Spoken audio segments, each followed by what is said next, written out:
Welcome everybody to a look at a new release from Umbrella Entertainment, and it is 2010's Black Death. So this is directed by Christopher Smith. So we've had another one of his films via Umbrella Entertainment in the past called Triangle, which is still my favourite of his films. And he also really did a rather decent Creep as well. So this is an action horror film, two genres that we don't typically get a lot of anymore. And clocks in at 102 minutes long.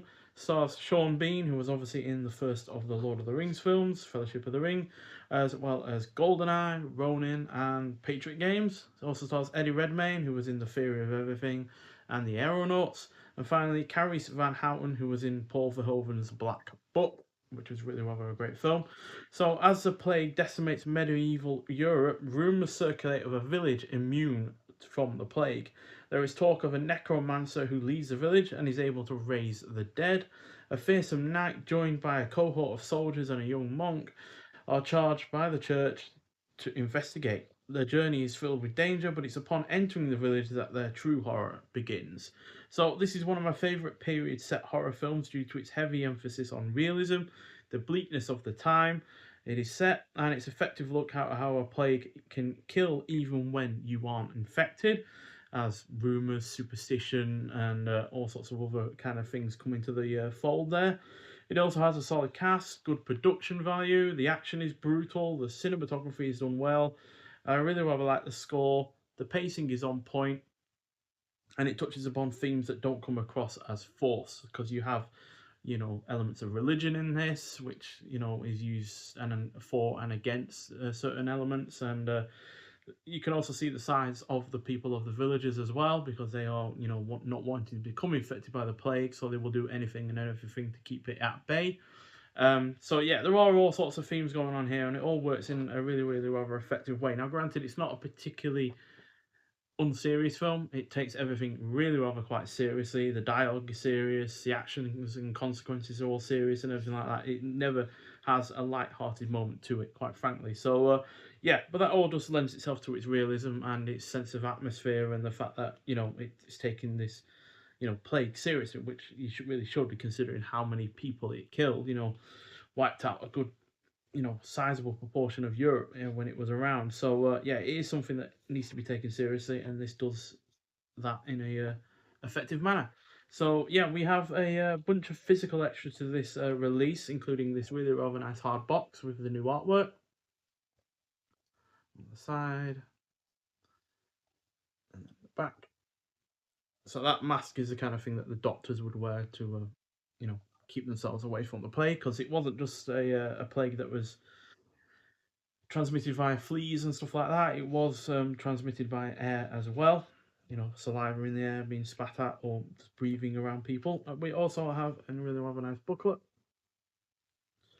And inside, we have pictures from the film, as well as God is Absent, Faith, Transgression, and Man-Made Hell in Christopher Smith's folk horror Black Death. Words by Anton Bitel.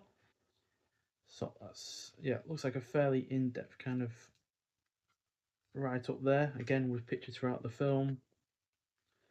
Then we also have Terror, Ideological Extremism, and the Death of Truth, Black Death and Folk Horror in the New Millennium by L. Scott Jose. And then we've got an interview with writer Dario Poloni. It's all on really rather nice paper, and a couple of shots on the film as well. So yeah, really nicely done booklet, that one. Then we have a few art cards as well. Let's get them out of the little sleeve thing. So yeah, we have shots from the film. Nothing on the reverse of each. So there is Sean Bean himself.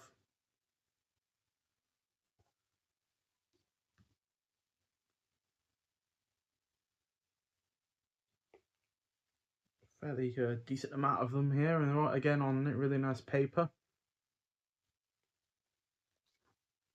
There's Eddie Redmayne.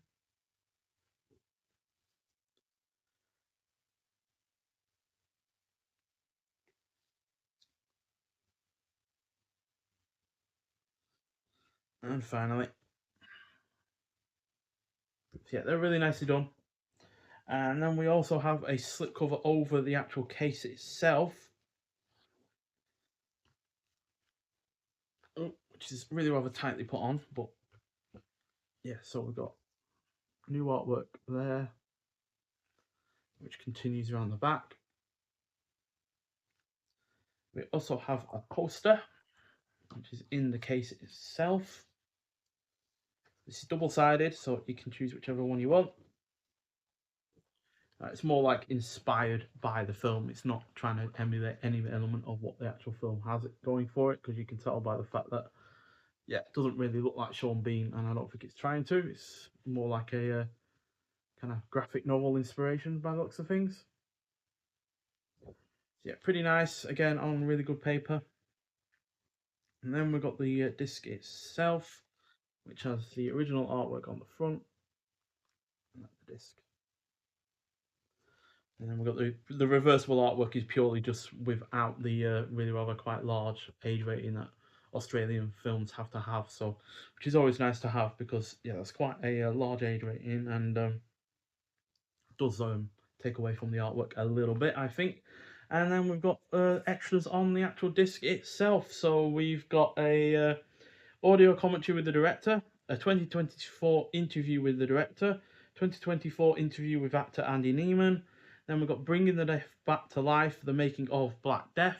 We've also got deleted and extended scenes with optional audio commentary with the director, archival EPK interviews with cast and crew, behind the scenes footage, a Christopher Smith trailer reel, image galleries, and the trailer for the film itself. So, yeah, all on the little card that you get, like, just attached to the back when you unwrap the cellophane and such. So, yeah, a really rather decent film. 4 out of 5 from me. It's, yeah, a really good one, to be honest.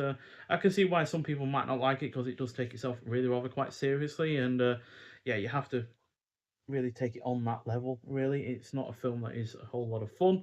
But for me personally, it's kind of in the same kind of that kind of period that kind of evokes the same kind of period, should I say, of something like The Witchfinder General. Now, granted, that is a little bit better just because Vincent Price is just so excellent in that lead role, but it kind of feels a lot like that in a lot of ways, to be honest, which again is also a folk horror kind of film. So, yeah, even though this does have folk horror elements to it, it's also got plenty of action, which a lot of folk horror films generally don't have.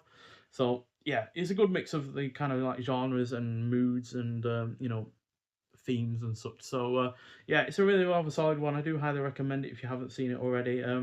Certainly better than that Nicolas Cage film, Season of the Witch, or whatever it's called, which, yeah, god awful, but this is not. And yeah, it's another solid film from Christopher Smith. So yeah, but if you have seen this film before, I'd like to hear your thoughts on it. But nonetheless, thank you for watching, and I'll see you in the next one. Bye.